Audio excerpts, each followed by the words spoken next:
하나님 말씀 읽도록 하겠습니다. 시편 66편 10절, 11절, 12절 세 구절 읽도록 하겠습니다. 하나님이여 주께서 우리를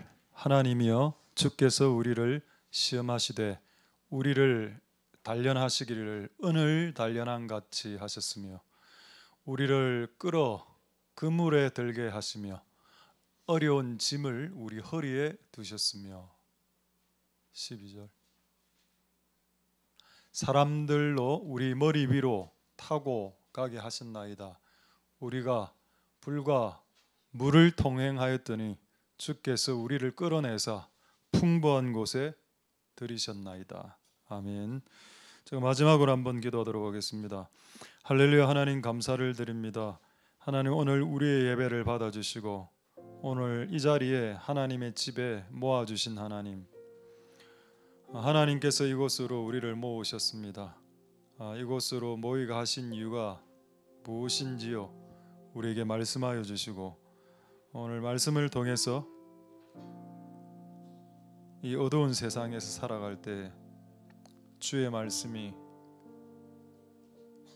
내 길의 빛이요 내 발의 등불이 되는 은혜가 있게 도와주시옵소서.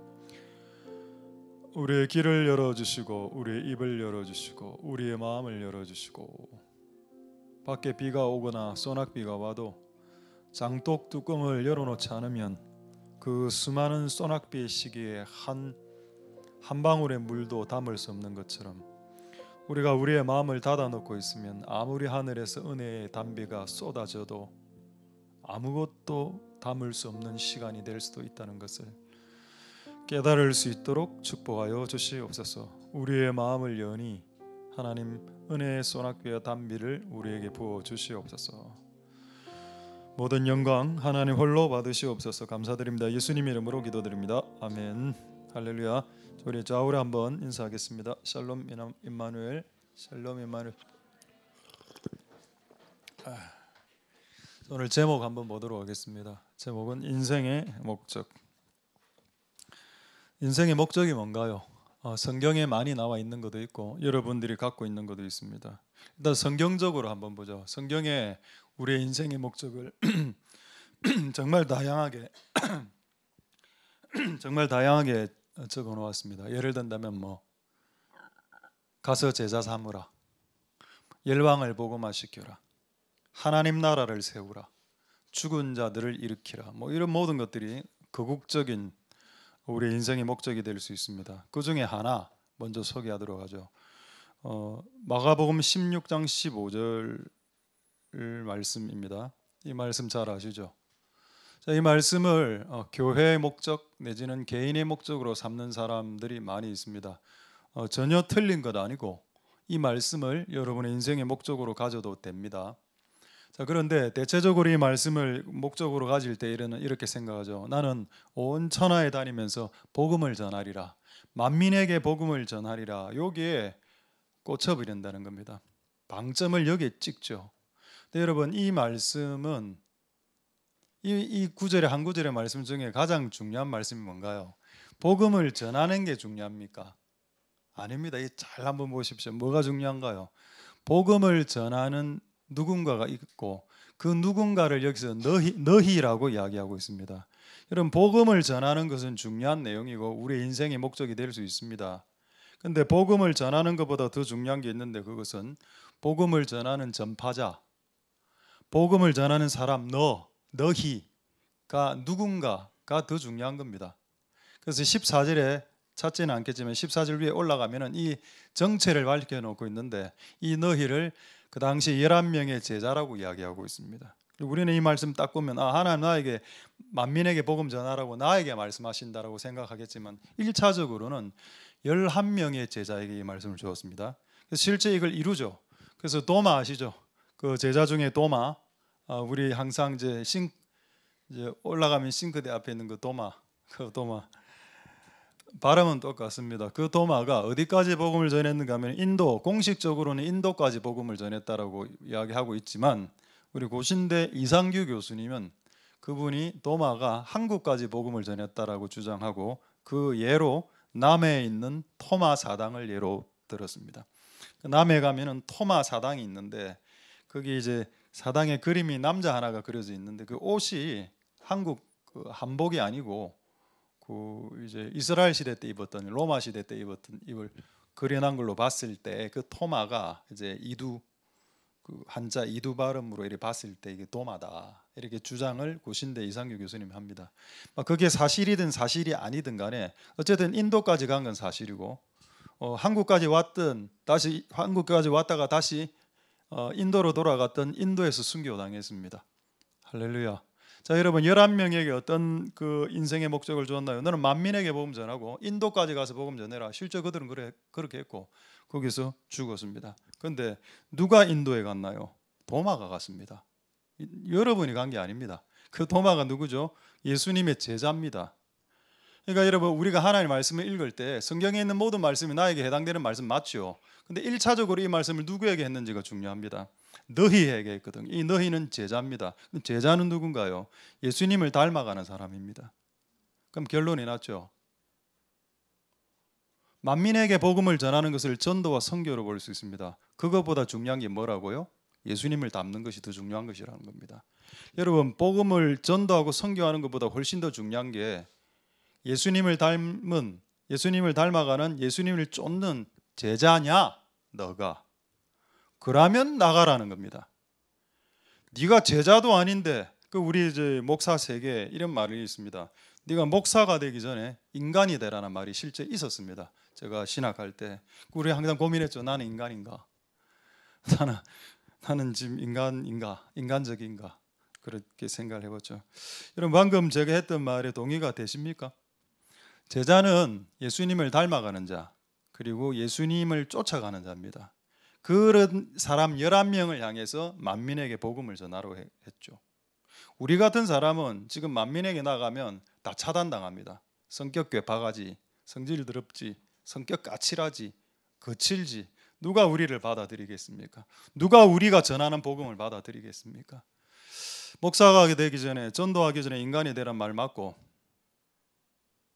지금 우리나라에서 전도 잘 안 됩니다. 왜요? 복음을 몰라서 그렇습니까? 복음을 전하는 사람들이 하자가 많기 때문에 그렇지 않나요? 여러분이 직장과 학교에서 복음 전하면 사람들 받아들입니까? 피식 웃습니까? 니나 잘해 라고 합니까? 솔직하게 이야기해 보십시오. 그러니까 우리는 밖에 나간 복음을 잘 전하기 힘들다. 그러니까 만민에게 복음을 전하는 것이 우리의 인생의 목적이 되는 것도 중요한데 주께서 원하시는 진짜 목적이 뭔가? 그 복음을 전할 수 있는 존재가 되라는 겁니다. 그게 인생의 목적이죠. 그럼 지금까지 제가 봤을 때 지금 절반 정도 지금 동의하고 절반 정도 동의 안 하는 것 같다는 느낌 좀 받고 있습니다. 제가 조금 더 말씀드리죠. 방금 아까 그 말씀은 예수님이 11 제자에게 한 말씀이지 군중에게, 무리들에게, 구경꾼들에게 그리고 제자인 척하는 사람들에게 주신 명령이 아닙니다. 제자인 척하고 자기가 예수님을 쫓아가는 군중과 무리라는 것을 속이는 제자인 척하는 사람들에게 이 명령을 한 게 아니고 진짜 예수를 위해서 목숨 건 사람들에게 이제 너 만민으로 나아가서 복음 전해라고 한 것입니다. 그게 인생의 목적이 됐죠. 그들에게는.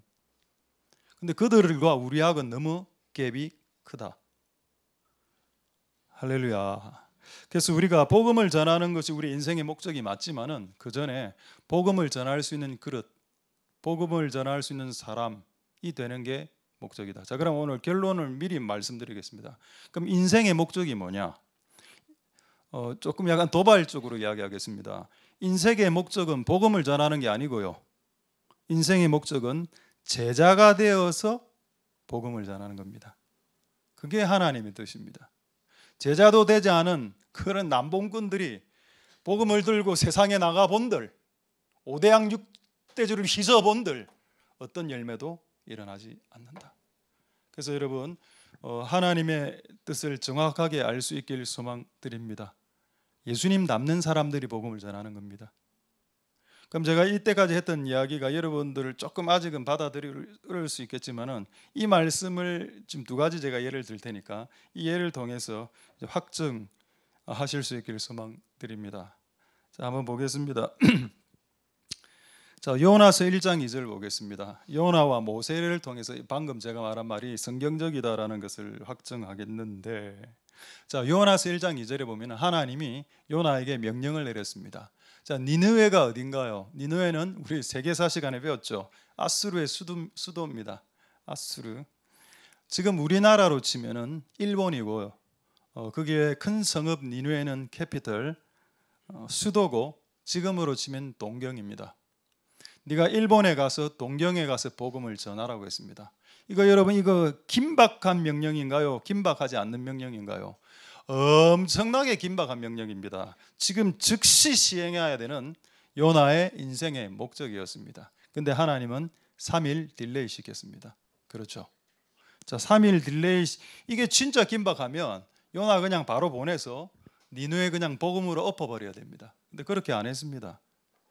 비록 네가 3일 후에 니느웨에 가더라 하더라도 나는 3일 동안 너를 다루겠다라고 했습니다. 그게 어디 나오나요? 그게 요나서 1장 17절에 나옵니다. 한번 보겠습니다.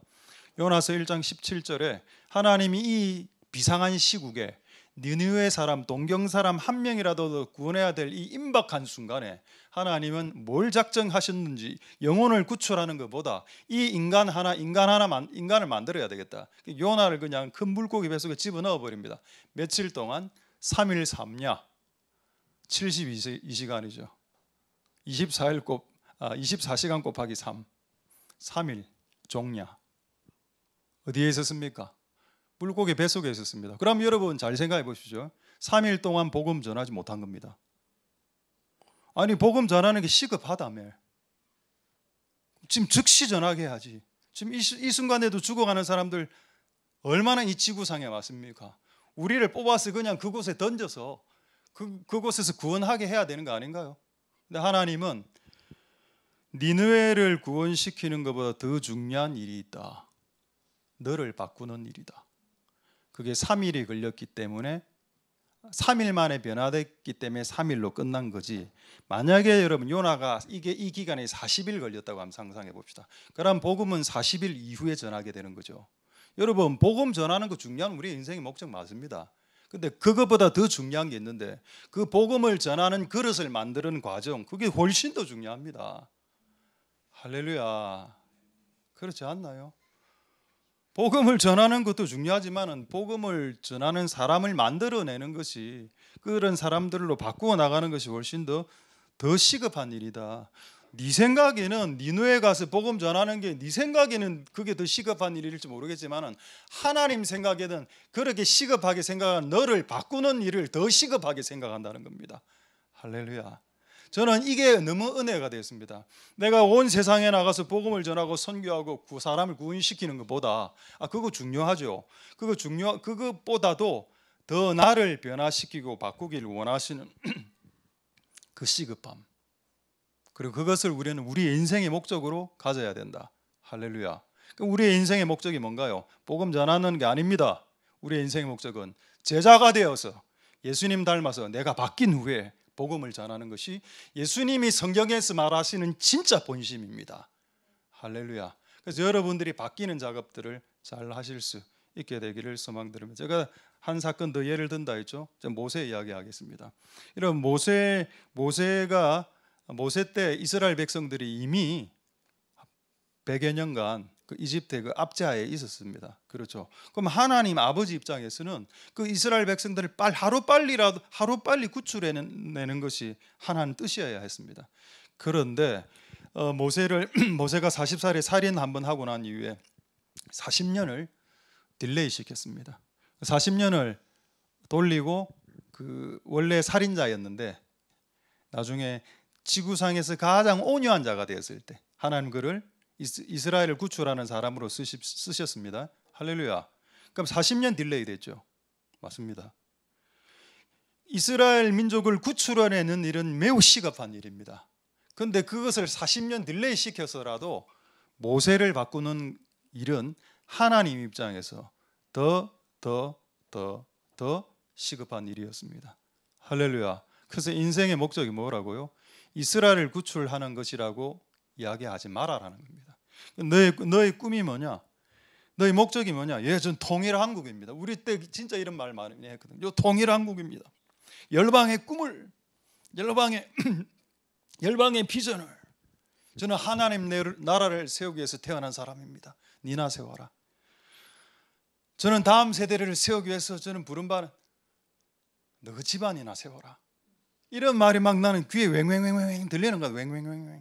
저는요, 통일되면 저는 올라갑니다. 올라가지 말고 여기서 최선을 다해서 공부나 해라. 이게 왜 이렇게 충돌되나, 그런 느낌을 받았다는 겁니다. 할렐루야. 자, 제가 방금 했던 말이 틀리지 않다는 것을 다시 한 번 더 성경 구절로 확인하겠습니다. 사무엘상 10장 6절. 사무엘상 10장 6절을 한번 보겠습니다.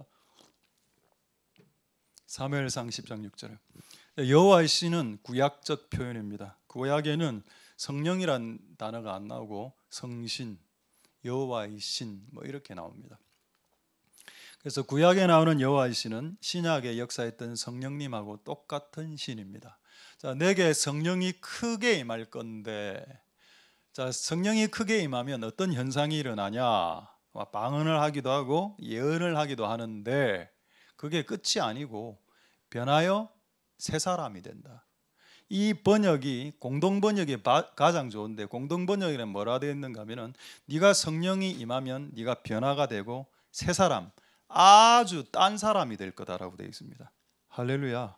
여러분, 성령을 저는 옛날에 신학교 때 성교의 영이라고 배웠습니다. 저는 거기에 반대하지 않습니다. 여러분, 성령은 성교시키는 영이 맞아요. 근데 여러분, 성령은 사람을 변하게 하는 영입니다.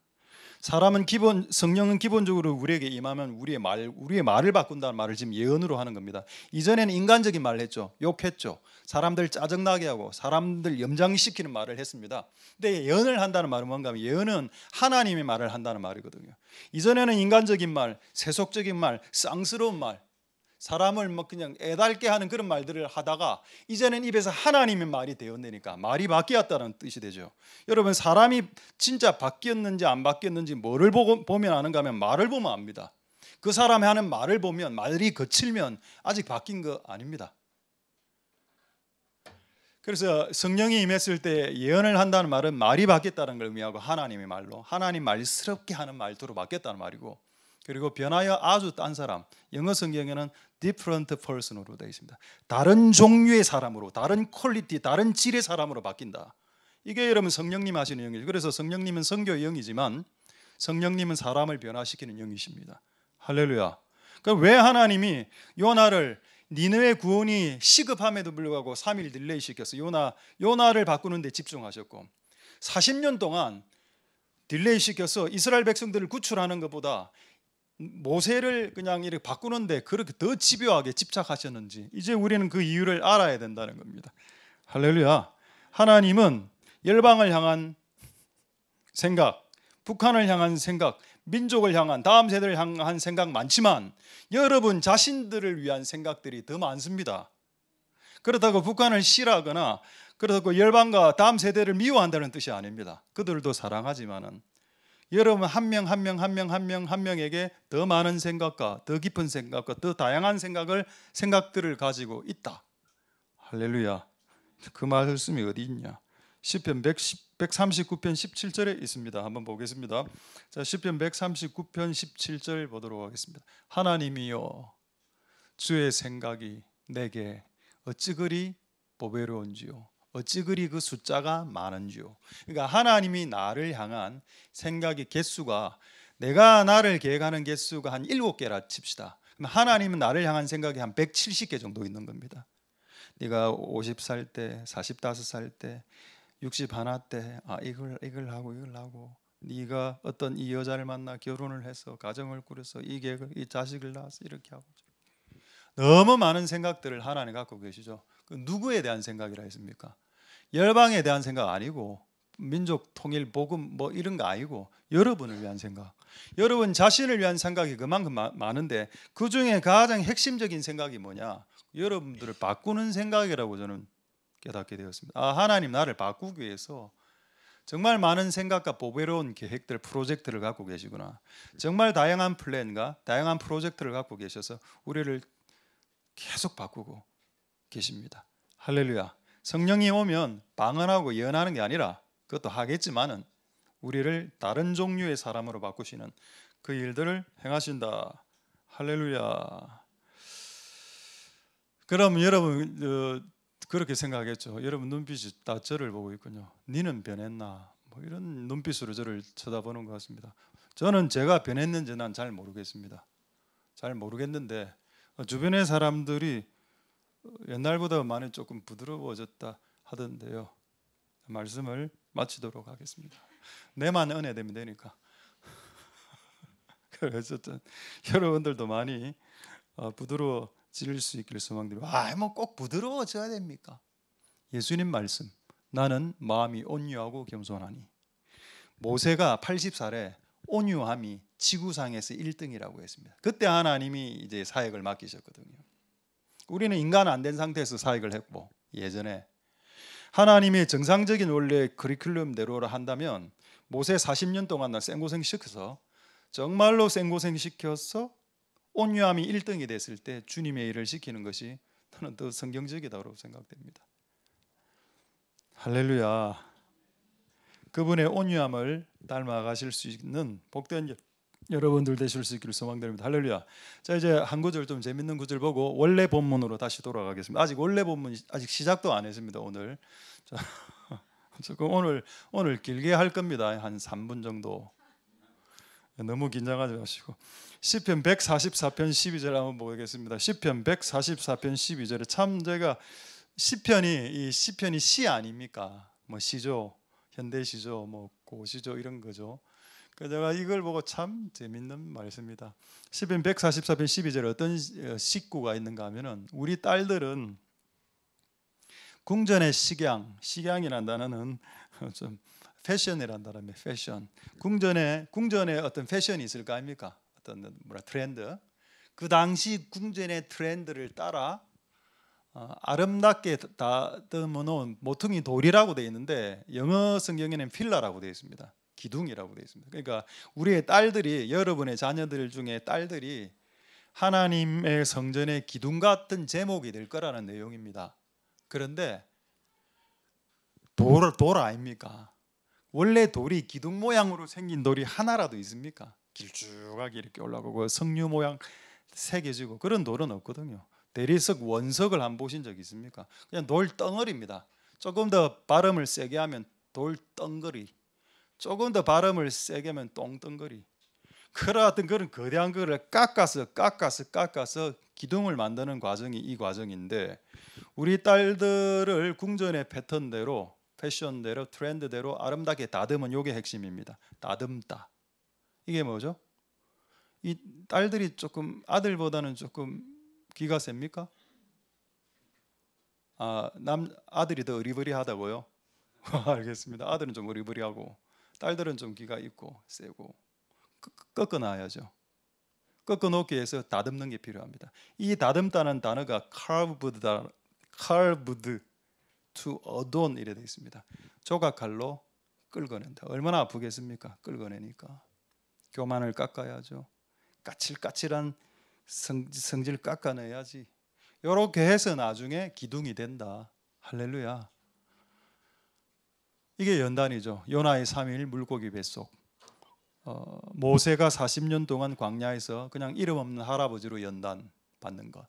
할렐루야. 이 과정이 중요하다라는 겁니다. 열방 비전도 좋고 민족 통일도 좋고 다음 세대를 살린 것도 좋은데 더 중요한 게 있다. 그게 우리를 바꾸시는 하나님의 인생의 목적. 그것이 우리의 목적이 될 수 있게 되기를 소망드립니다. 할렐루야. 자, 이제 오늘 원래 말씀 한번 보도록 하겠습니다. 자, 시편 66편 10절부터 한번 올려주십시오. 시편 66편 10절. 자, 여기 나오죠. 하나님 우리를 단련하신다. 우리를 하나님 나라를 위해서 쓰시기 전에 단련부터 한다. 단련이란 말은 연단, 재련, 시험하신다, 연단하신다. 똑같은 말입니다. 어쨌든 재련이라는 말이 가장 합당한 것 같아요. 그러니까 금속에 있는 불순물을 망치로 쳐내는 겁니다. 불과 망치를 통해서 그 안에 있는 불순물을 뽑아내는 작업, 그걸 한다. 그렇게 되고 깨끗한 은이 되었을 때 우리를 이제 열방으로 내보내겠죠.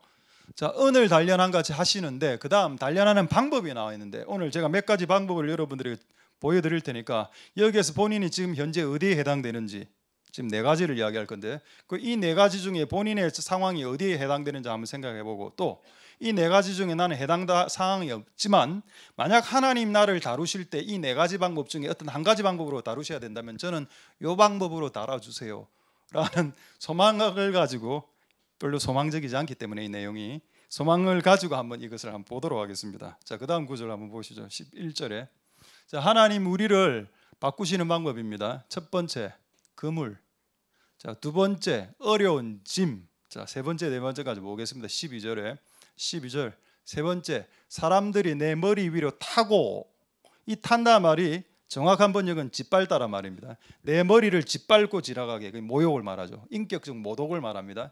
타고, 그 다음에 불과 물입니다. 그럼 총 4개죠. 하나는 뭡니까? 그물. 두 번째는 허리에 어려운 짐. 아이고 허리야.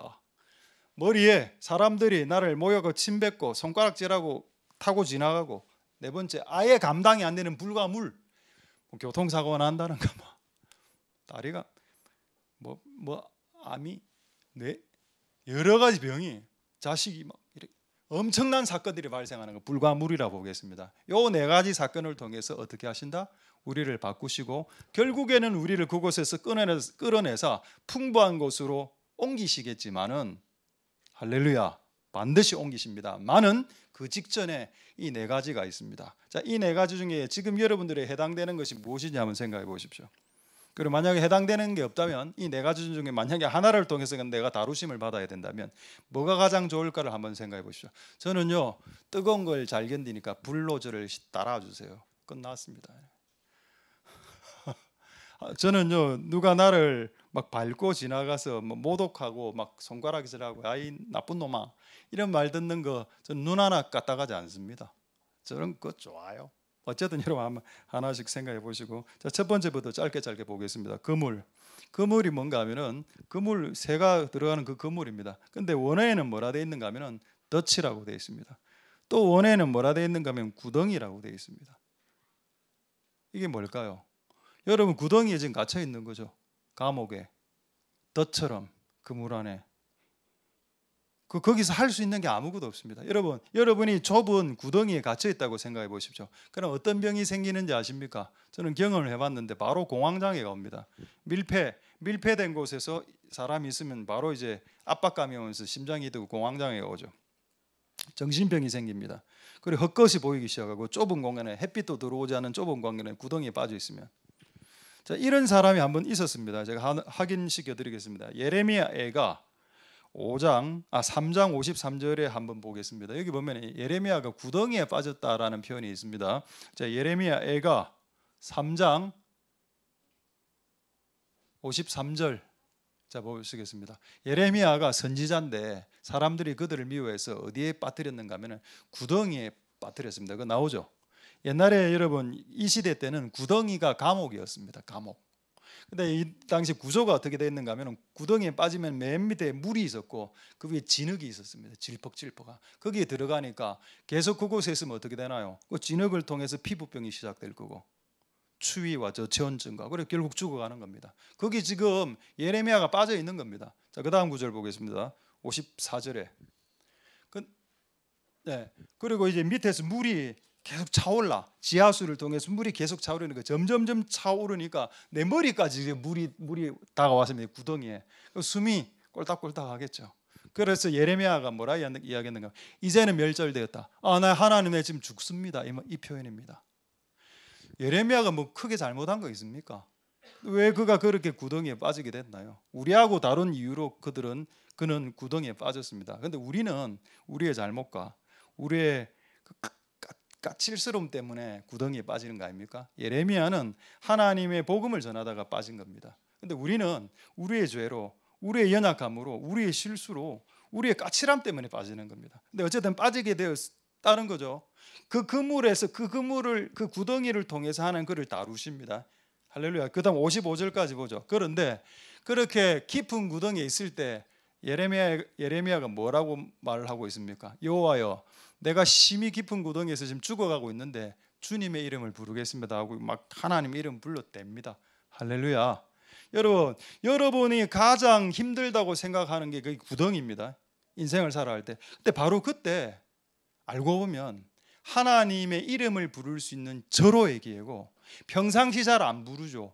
위급하지 않으니까. 근데 사람이 위급하고 다급하면 아 뜨거 하는 것처럼 하나님의 이름을 부르게 되어져 있습니다. 아직 하나님의 이름을 부르지 않고 있다면 아직 살만하기 때문입니다. 아직 위기상 아님. 아직 물이 요 코까지 차지 않았음. 근데 요 코까지 따가우면 주를 부르게 될 겁니다. 코까지 차면 주를 부르지만 코까지 차기 전에는 주를 안 부르죠. 다른 사람들을 부르니까요. 그때는 나에게 도움을 줄 수 있는 사람에게 전화를 걸린다거나 편지를 쓴다거나 이렇게 하죠. 아직 살만하다. 진짜 살기 어려우면 주를 부릅니다. 왜요? 사람들이 아무도 도움이 안 되더라고요. 저는 그 위기의 순간에 어떤 사람들도 나에게 도움이 안 된다는 걸 알았습니다. 할렐루야. 자, 그물에 여러분들이 들었을 때, 자, 그 다음에 허리에 어려운 짐이 뭘까요? 그래서 노동 같은 느낌을 받았습니다. 노동. 야곱이 20년 동안 막 자지 못하고 막 이래 하면서 허리 아프고, 그다음 머리를 짓밟고 타고 지나가는 것, 인격적인 모독이죠. 자, 한번 이 구절은 한 구절만 확인하겠습니다. 이사야서 50장 6절에 보시면은 예수님도 이런 인격적인 모독을 당했습니다. 이사야 50장 6절 보시면은 나를 때리는 자들에게 내 등을 맡겼고 나의 수염을 뽑았다. 이거 수염 잘못 뽑았다가 고려시대 때 무신의 난 일어나는 거 아시죠? 정중부 수염 태갖고 그 왕 다 죽고 이래 하지 않았습니까? 수염을 뽑고, 그 예수님 수염도 뽑혔습니다. 로마 군인들이 와서 예수님 수염 뽑고 뺨치고 빡치고 그다음에 침 뱉고 이래 할 때 예수님 어떻게 하셨나요? 내 얼굴을 가리지 않았고 침을 뱉으면 침 그대로 다 받아주었다라고 했습니다. 할렐루야. 여러분, 이런 여러 가지 인격적인 모독과 그물과 구덩이와 이런 허리 어려운 짐과 여러 가지 일들을 통해서 하나님 우리를 다루어 나가신다는 겁니다. 그리고 가장 힘든 사건, 물과 불, 내가 감당할 수 없는 진짜 사건들 터졌을 때, 그때 비로소 인간들이 변화가 되고 바뀌게 되는 것입니다. 할렐루야. 이 과정을 통해서 하나님은 여러분들을 바꾸어 나가실 것이라 믿습니다. 할렐루야. 그물을 통해서, 구덩이를 통해서, 그리고 인격적인 모독을 통해서 기분 나쁘다라고 생각하지 말고 하나님 그것을 허용하실 때는 이유가 있을 거고 그 과정을 통해서 여러분들을 바꾸어 나가시는 복된 여러분들 다 될 수 있게 되기를 소망드립니다. 할렐루야. 제가 한번 곰곰이 저도 한번 생각을 해봤는데, 내가 사역을 이때까지 한 30몇 년을 사역하면서 가장 힘들었던 사역 때가 언젠가를 곰곰이 생각해 보니 제일영도교회 때 사역이었다고 저는 생각이 되었습니다. 제일영도교회에서 제가 7년 있었는데, 제가 그때 3명이 이제 그 부목사로 들어갔었는데, 담임 목사님이 저보고 뭐라 하는가 하면은 갑자기 뜬금없이 처음에 저보고 청년 사역 시키겠다고 저를 뽑아놓고 유치부를 담당해라 이라는 겁니다. 유치부 사역을. 그래서 제가 목사님 이건 아니죠. 내가 어디를 봐서 제가 유치부를, 영아부와 유치부 아이들 기저귀를 갈아주면서 제가 사역을 하는 스타일이겠습니까? 얼굴을 보면 안 압니까? 그러니까 목사님이 억수 강경하게 나오시더라고요. 아니 네가 해라. 진짜 그날 하루 종일 기도하고 그 다음을 또 목사님 또 찾아갔습니다. 목사님 제발 제가 유치부, 요아부, 영아부 저 못하니까 제발 다른 사람 해주시고 저는 청년 사역으로 올인하겠습니다. 네가 해라 이러더라고. 그럼 울면서 막 눈물이 나올라 하더라고. 울지는 않았습니다. 남자고 웁니까? 아니 그냥 너무 눈물이 나더라고. 집에 와서 그거 한 주 동안 거의 금식하듯이 준비해가고 첫 유치부 설교, 진짜 기도 많이 하고 첫 유치부 설교 앞에 딱 섰는데 애들 한 20명 정도 앉아 있는데 교사 한 15명에 그 애들 20명, 그 다음에 학부모 한 15명. 애들 처음에 너무 반짝반짝하더라고. 새 목사님 왔다. 와. 그래서 설교를 딱 시작하니까 5분 딱 지나니까 다 자고 10분 지나니까 그날 제가 한 30분 이상 설교를 했는데 30분 딱 설교한 애들 거의 다 자더라고. 내가 이런 생각이 들어요. 여기가 어딘가? 나는 누군가? 나는 지금 현재 무엇을 하고 있는가? 그 나중에 이제 설교가 진짜 힘들게 35분 설교하고 딱 내려가니까 선생님들이 도열해 있는 겁니다. 목사님 은혜 받았습니다. 목사님 은혜 받았습니다. 무슨 애들은 다 재우고 애들은 다 재우고 어른들은 은혜 받았다 하고. 진짜 힘든 사역 그 2년 했는데 왜 하나님이 그때 그 내 허리에 짐 같은 이런 일을 나에게 시키셨을까? 나중에서야 깨닫게 됐습니다. 여러분 중고등부 애들이야 웃기고 좀 웃기면 말씀도 들어갑니다. 조금 웃기고 하면 또 말씀 들어가는데 애들은 웃기든 울리든 안 들어갑니다. 그러니까 일단 뭐 이거는 진짜 하나님의 은혜가 없이는 이 사역은 불가능한 사역 같아 보이더라고요. 그걸 알게 하신 거죠. 네가 아무리 대학 청년부를 잘한다 하더라도 네 유치부 애들 어렵다. 대학부 애들보다 훨씬 어려워. 한번 해봐봐. 네 힘으로 되는지 하면 그냥 알았습니다. 이거 내 힘으로 되는 게 아니다. 내가 설교를 잘하면 잘하려 할수록 애들은 더 자기 시작하니까 2년 동안 허리에 짐이었습니다. 그러고 저는 깎이기 시작했죠. 아, 내가 다 할 수 있는 게 아니구나. 할렐루야. 여러분 삶 가운데 발생하는 수많은 허리의 짐들이 있습니다. 그 짐들을 잘 감당해 보십시오. 그렇게 하면 여러분들이 깎이고 있다는 것을, 여러분들이 온전케 되어지고 완성케 되어지고 있다는 것을 눈치채게 되는 때가 올 것이기 때문입니다. 할렐루야. 그것을 중간에 중도 하차하지 마십시오. 중도 하차처럼 어리석은 게 없기 때문입니다.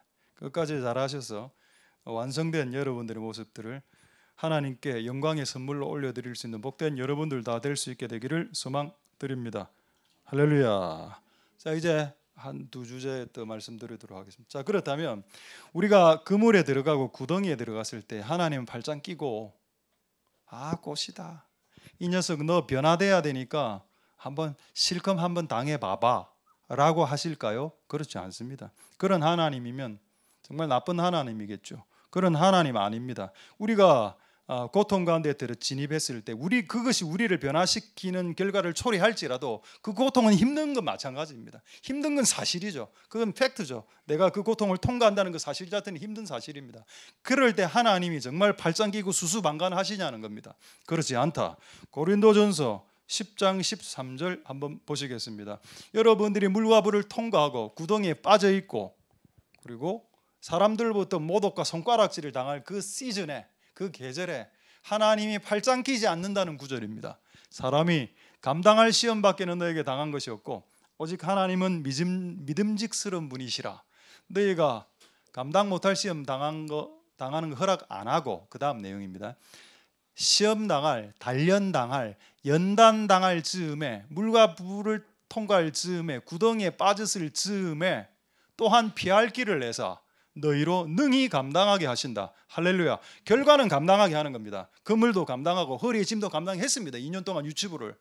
결국엔 감당하게 하실 건데 그것을 감당할 수 있는 힘이, 감당할 수 있는 길이 내려온다는 겁니다. 그게 뭘까요? 여러분들이 물과 불을 통과할 때, 구덩이에 빠졌을 때 오는 피할 길과 피할 방법과 피할 법이 뭡니까? 세 가지 말씀드리고 하나만 더 말씀하고 말씀하시도록 하겠습니다. 첫 번째, 시편 107편 20절 한번 보겠습니다. 시편 107편 20절. 20절요. 예. 제가 그 말씀을 원해서 저희를 고치사 위경에서 건지신, 이 위경을 오늘 제가 영어를 찾아보니까 뭐라고 되어 있는가 하면은 트랩이라 되어 있었습니다. 트랩이 뭐죠? 아까 그물을 덫이라고 하잖아요. 덫이 영어로 트랩이고, 트랩. 네가 만약에 트랩에 갇혔을 때, 그물에 갇혔을 때, 그때 하나님이 말씀은 보내준다. 할렐루야. 물과 불을 통과할 때 말씀이 들립니다. 그렇겠죠? 그리고 여러분들이 그물에 빠졌을 때, 인격적인 모독을 당할 때 하나님 말씀이 들리기 시작하면, 이 말이 무슨 말인가 아십니까? 이 말은 그 이전에는 하나님 말이 안 들렸다는 뜻입니다. 그러니까 우리가 고난을 통과하면 귀가 열린다는 뜻이죠. 들리지 않던 설교가 들리고, 들리지 않던 그 하나님 말씀이 쏙쏙 들어오고 박히는 겁니다. 할렐루야. 그런 걸 언제 누릴 수 있다고요? 위경, 덫에 걸렸을 때. 하나님은 팔짱 끼고 우리를 지극한 눈으로 구경하시는 분이 아니십니다. 직접 그 고난 가운데 참여하시죠. 그래서 우리가 말씀을 보내줍니다. 야, 조금만 더 참아. 다 됐다. 다 됐어. 조금만 더 참으면 돼. 이런 말씀들이 들리겠죠. 할렐루야. 그래서 말씀을 보내서 그물에서 벗어나게 하신다. 할렐루야. 그게 첫 번째 방법입니다. 두 번째, 돕는 자가 온다. 예레미야 38장 8절 보겠습니다. 아까 여러분 예레미야가 저도 성경을 참 진짜 여러 번 읽었는데 이런 본문이 성경에 제가 이 인물에 대해서 주목을 못했었거든요. 오늘 이번에 성경을 묵상하면서 이 사람에게 주목할 수 있게 됐습니다. 예레미야가 구덩이에 빠졌는데 이 에벳멜렉이라는 사람이 나오는데 이 사람 외국인입니다. 이디오피아 외국 사람인데 이 왕궁에서 이제 있었던 사람인데 이 사람이 예레미야가 구덩이에 빠진 걸 알게 된 겁니다. 그러니까 에벳멜렉이라는 이 사람이 왕에게 찾아갑니다. 여러분 그 당시 고대 왕에게 찾아가고 잘못 건방지게 찾으면 그 자리에서 죽는 거 아시죠? 고대 제국의 왕들의 힘이 그랬습니다. 그런데 이 사람 자기가 죽을 걸 각오하고 예레미야를 살리기 위해서 누구에게 가고 있습니까? 에벳멜렉이 왕에게 직접 찾아갑니다. 그 다음 9절 한번 보겠습니다. 9절에 쭉 이야기하죠. 내주 왕이요, 저 사람들이 악한 놈들이 예레미야를 지금 구덩이에 빠졌습니다. 그래서 거기서 굶어 죽게 만들려고 지금 시도하는 거 왕이요 모르십니까? 라고 누가 이야기합니까? 에벳멜렉이라는 사람이 언제 이야기하죠? 예레미야가 구덩이에 빠졌을 때, 구덩이에 빠져있는 사람이 자기가 어떻게 왕을 만나서 자기 하소연을 할 수 있습니까? 하나님 그때 내가 움직이지 못할 때 하나님은 다른 사람들을 통해서 움직이시죠. 그게 누구였습니까? 에벳멜렉이라는 사람이었습니다. 그리고 이 사건의 결론이 어떻게 되나요? 10절에 보겠습니다. 왕이 구스인 나오죠. 구스가 이디오피아입니다. 이디오피아 사람 에벳멜렉에게 명하여 가로되 너 여기 지금 즉시 30명을 데리고 와서 예레미야가 지금 거의 죽어 아까 물이 코까지 찾아왔다 하지 않았습니까? 물이 차서 예레미야 죽기 전에 그를 구덩이에서 끌어내라. 여러분이 구덩이에서 빠졌을 때 여러분을 도울 자가 반드시 옵니다. 할렐루야. 아까 여러분들이 구덩이에 빠졌을 때 뭐가 왔나요? 처음에 하나님 말씀이 왔죠. 그리고 여러분들을 도울 사람들을 주께서 반드시 보내어 주십니다. 할렐루야. 이걸 받아들이실 수 있길 소망드립니다. 사울 왕이 창을 들어서 다윗을 찔러 죽이려 했죠. 정말 위기의 순간에 하나님이 다윗에게 누구를 보냈습니까? 요나단을 보냈습니다. 그 요나단이 누구죠? 사울의 아들입니다. 원수의 아들이 갑자기 마음 바뀌어갖고 지금 다윗 도와주고 있는 거 아닙니까? 할렐루야.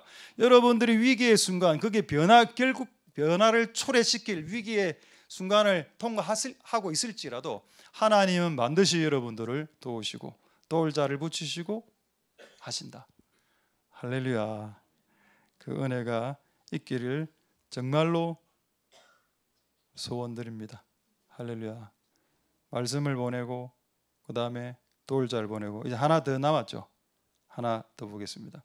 예레미야 애가 3장 55절. 이 구절은 예레미야가 구덩이에 있을 때 했던 행동입니다.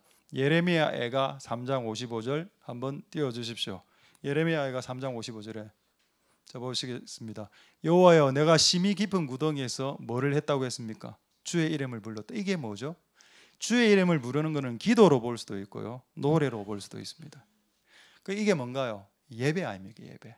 그러니까 결국 우리가 고난을 통과할 때 뭐가 된다? 예배자가 된다. 이거는 제 말이 아니고 우리 그 일본에 그 언제입니까? 3월 11일 제가 기억하고 있는 이유는 그때가 제 생일이기 때문에 3.11 후쿠시마 쓰나미 온 적이 있었죠. 그리고 그때 그 후쿠시마가 다 이제 쓰나미에 의해서 없어지면서 교회 하나가 또 물에 또 없어져 버렸습니다. 그 교회 목사님이 우리 교회 오신 거 아시죠? 수년 전에 저쪽 교회 있을 때 그분이 쓴 책의 두 번째인가 세 번째 챕터에 뭐가 나오는가 하면은 이런 내용이 나옵니다. 타이틀에 고난이 우리를 예배자로 만들었다라는 내용입니다. 그러니까 교회가 없어지고 난 이후에 성도들도 많이 죽고 한 몇 명의 성도가 그 황폐한 그 쓰나미가 스쳐 지나간 곳에 교회 터에 모여서 예배했답니다.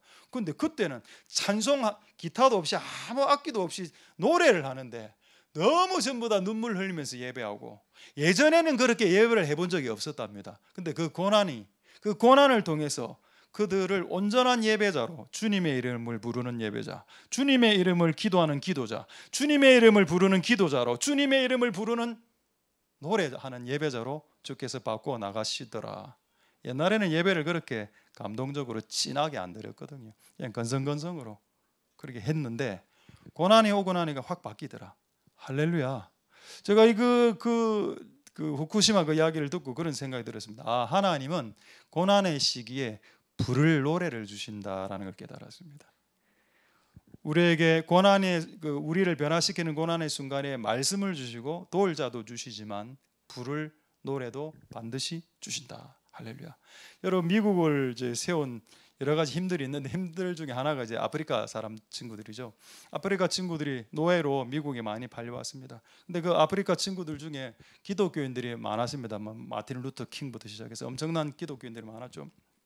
그들이 남부지방 면화 농장에서 그냥 거의 학대 수준으로 학대 당하면서 이렇게 면화 재배하고 이렇게 하지 않았습니까? 그때 그들이 모여서 예배했을 때 했던 노래가 흑인 연가입니다. 흑인 연가. 흑인 연가는 영어로 하면 니그로 스피리추얼 이래 되어 있습니다. 그들이 부른 영적인 노래죠. 저는 흑인 음악을 솔직히 저는 별로 안 좋아합니다. 뭐 재즈라든가 안 좋아하는데 개인적으로는. 근데 흑인들이 노래를 부르면 약간 심령을 감동시키는 어떤 요소가 있습니다. 그걸 그들은 소울이라 하더라고요. 소울. 근데 여러분, 하나님이 그 아프리칸 친구들에게 소울을 주신 건 맞고요. 자기가 힘든 그 허리에 진과 같은 면화 재배를 할 때 막 자녀를 낳으면 또 다른 노예로 팔려나고 다른 집으로 팔려나고 이래 하지 않았습니까? 그런 와중에서 노래를 부르면서 그 힘든 시기를 이겨냈다는 겁니다. 할렐루야. 나는 그래서 하나님 그 민족에게 소울을 주셨고 노래를 주셨고 재즈를 주신 것 같다, 그런 생각이 들더군요. 할렐루야. 고난을 통과할 수 있는 노래, 부를 수 있는 예배의 노래를 주신다는 겁니다. 여러분들에게도 반드시 주시리라 믿어 의심치 않습니다. 할렐루야. 자, 이제 한 주제만 보고 말씀 마치도록 하겠습니다. 자, 마지막 구절이죠. 12절 보겠습니다. 시편 66편 12절. 인생의 목적이 뭔가? 하나님이 우리를 변화시키고 그게 우리의 몸을 맡기는 것이 여러분의 목적이 되어야 됩니다. 열방 구원, 전도, 북한 전도 다 좋습니다. 다 좋은데요. 일단 여러분들은 하나님에 의해서 다루심을 받아 단련받고 재련받아 정말 불순물 없는 존재로 바꿔 나가야 됩니다. 그것이 훨씬 더 시급한 주제가 맞습니다. 자, 마지막 말씀 시편 66편 12절 보겠습니다. 사람들이 우리 머리 위로 타고가 다 끝이 나고 나니 어떻게 했습니까? 주께서 우리를 끌어낸다 했죠. 만약에 여러분 하나님이 진짜 나쁜 하나님이라면 끝까지 불과 물 안에 내버려 둘 겁니다. 야, 네 한번 그물 한번 당해봐봐. 구덩이에서 15년 있었지 앞으로 25년 더 있어, 이렇게 하겠죠.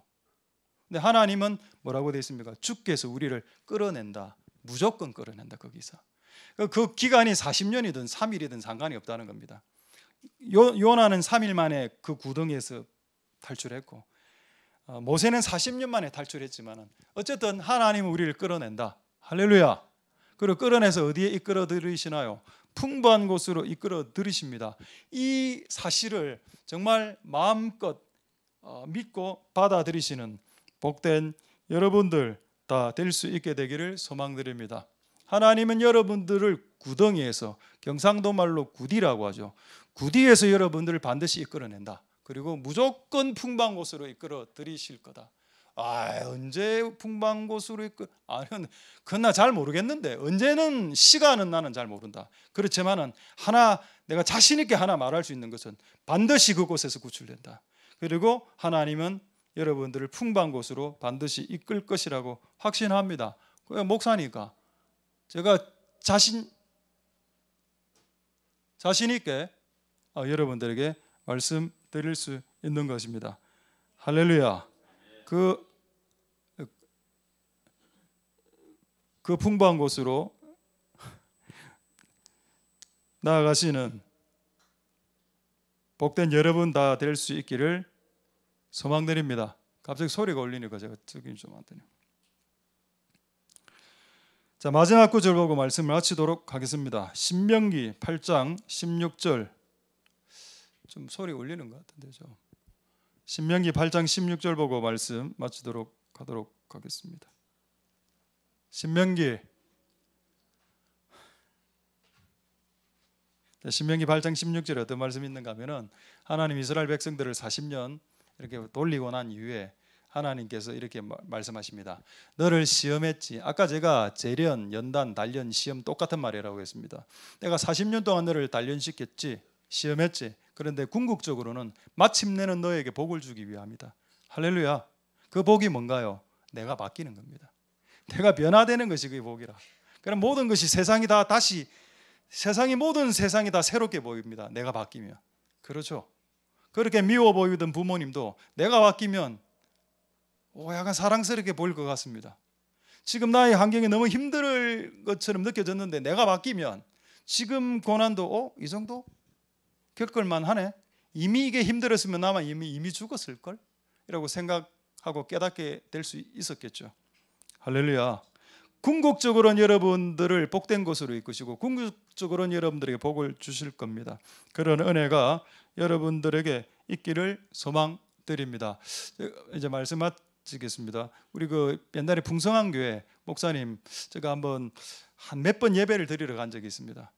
지금은 연세가 꽤 많이 되었는데 그분 좀 젊을 때 제가 한번 집회를 간 적이 있는데 제가 한 20대 후반인가요? 30대 초반에 그 교회를 간 적이 있는데 여러 가지 설교가 기억에 남는데 가장 기억에 남는 설교 중에 하나 소개하고 말씀 마치겠습니다. 그분이 이렇게 이야기하더라고요. 사람이 얼굴에 주름이 두 가지 종류의 주름이 있는데 하나는 이 미간에 세워지는 주름이 있답니다. 너무 사람이 이제 이렇게 신경을 쓰고 막 화를 내고 짜증내면 이 미간이 이렇게 선다 하더라고요. 그래서 미간의 숫자가 11이나 111이 찍힌다 하더군요. 이렇게. 근데 항상 웃고 이렇게 좀 모가 나지 않고 좀 둥글둥글한 사람들은 이제 미간을 안 세우고 항상 웃으니까 나중에 나이가 들면 이 머리 이제 이마 쪽에 주름살이 3개가 생긴답니다. 석삼자가. 그러니까 모나게 살면 111이 생기고 둥글둥글하게 살아가면은 석삼자가 새겨진다 하더라고. 그게 저는 너무 좀 웃겼습니다. 그 목사님. 본인도 111 있거든요. 아니 111이 없어야 또 이래 해야 되는데 자기도 또 있고. 저는 제가 그래서 한번 봤습니다. 옛날에는 없었거든요. 보니까 2개 다 있더라고. 111도 가끔 있고 석삼자도 있고. 하나님이 111자를 석삼자로 바꾸기 위해서 어떤 사람은 40년, 어떤 사람은 3일로 족합니다. 뭐 어떻게 될지는 여러분 그 기간에 여러분 지를 수 있으니까 해서 하나님 우리를 바꾸시는 이 성령의 역사에 동참하셔서 이 기간들을 잘 이겨내시는 복된 여러분들 되실 수 있게 되기를 소망드립니다. 할렐루야. 말씀을 마치겠습니다. 고난이 왔을 때 주시는 노래가 있다고 그랬죠. 그래서 제가 우리 교회 혹시 주신 노래가 뭔가라고 생각해 봤습니다. 그 노래를 마지막에 찬양하도록 하겠습니다. 자, 오늘 우리에게 주신 말씀을 생각하시면서 하나님 때로는 그물과 때로는 덫과 구덩이 그리고 우리는 그곳에서 변화되고 그곳에서 하나님을 부르짖고 예배하고 말씀이 오고 찾아오고 돕는 자가 붙여지고 그래서 결국 일정 기간이 지났을 때 우리가 변화되는 그 우리의 인생의 목적과 하나님의 목적이 우리의 삶 가운데 이루어질 수 있도록 그리고 그렇게 될 즈음에 하나님 우리에게 만민에게 보내겠죠. 이제 만민에게 복음을 전하라 라고 말입니다.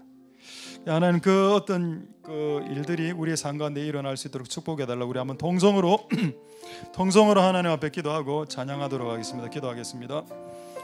할렐루야. 하나님 감사를 드립니다. 하나님 역사하여 주시고 기름 부어 주시기를 소망드립니다. 주님 도와주시옵소서. 성령님께서 오셔서 우리를 다른 종류의 사람으로 바꾸십니다. 새로운 종류의 사람, 아주 딴 사람으로 우리를 만들어 주십니다. 하나님 우리를 변화시키시고 우리를 바꾸시기 위해 때론 그물을 사용하시고 때론 물과 불을 사용하여 주시고 때론 구덩이와 때론 여러 가지 어려운 일들을 통해서 우리의 모습과 우리의 얼굴과 우리의 생각들을 바꾸어 나가시는 하나님 우리를 바꾸어 주시고 정말 새로운 종류의 사람으로 바뀌어지는 복된 우리들이 다 되도록 주님 축복하여 주시고 역사하여 주시고 기름 부어 주시기를 소망드립니다. 은혜 베풀어 주시옵소서. 찬양하겠습니다.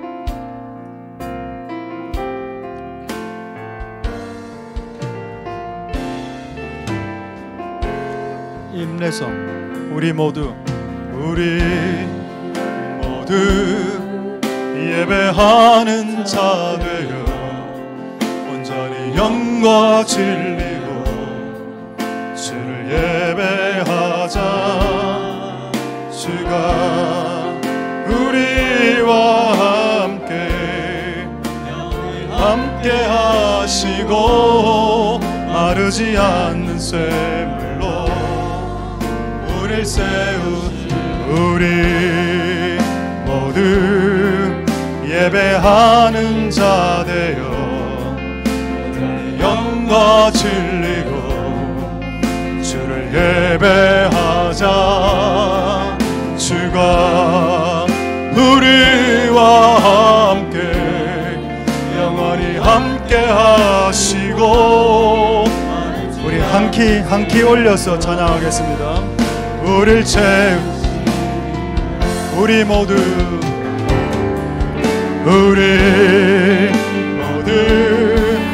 예배하는 자 되어 온전히 영과 진리로 주를 예배하자. 주가 우리와 함께 영원히 함께 하시고 마르지 않는 샘물로 우릴 채우신 우리 모두 예배하는 자 되어 영과 진리로 주를 예배하자.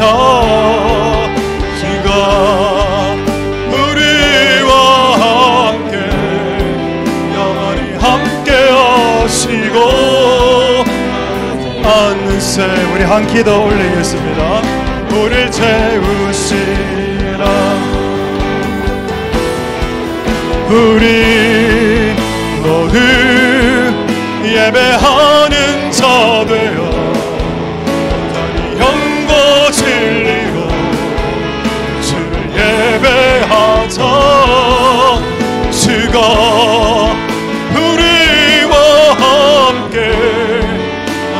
함께 하시고 마르지 않는 샘물로 우릴 채우신 우리 모두 예배하는 자 되어 온전히 영과 진리로 주를 예배하자. 주가 우리와 함께 영원히 함께 하시고 마르지 않는 샘물로 우릴 채우신 우리 모두 예배하는 자 되어 온전히 영과 진리로 주를 예배하자. 주가 우리와 함께 하시고 마르지 않는 샘물로 우리 다시 한번 우리 모두 예배하는 자 되어 온전히 영과 진리로 주를 예배하자. 주가 우리와 함께 하시고 마르지 않는 샘물로 우리 다시 한번 우리 모두 예배하는 자 되어 온전히 영과 진리로 주를 예배하자. 주가 우리와 함께 함께 하시고 마르지 않는 샘물로 다시 한번 우리 모두 예배하는 자 되어 온전히 영과 진리로 주 예배하자. 주가 우리와 함께 영원히 함께 하시고 마르지 않는 샘물로 우리 마지막으로 찬양하겠습니다. 우리 모두 예배하는 자 되어 온전히 영과 진리로 주를 예배하자. 주가 우리와 함께 하시고 마르지 않는 샘물로 우릴 채우시리라.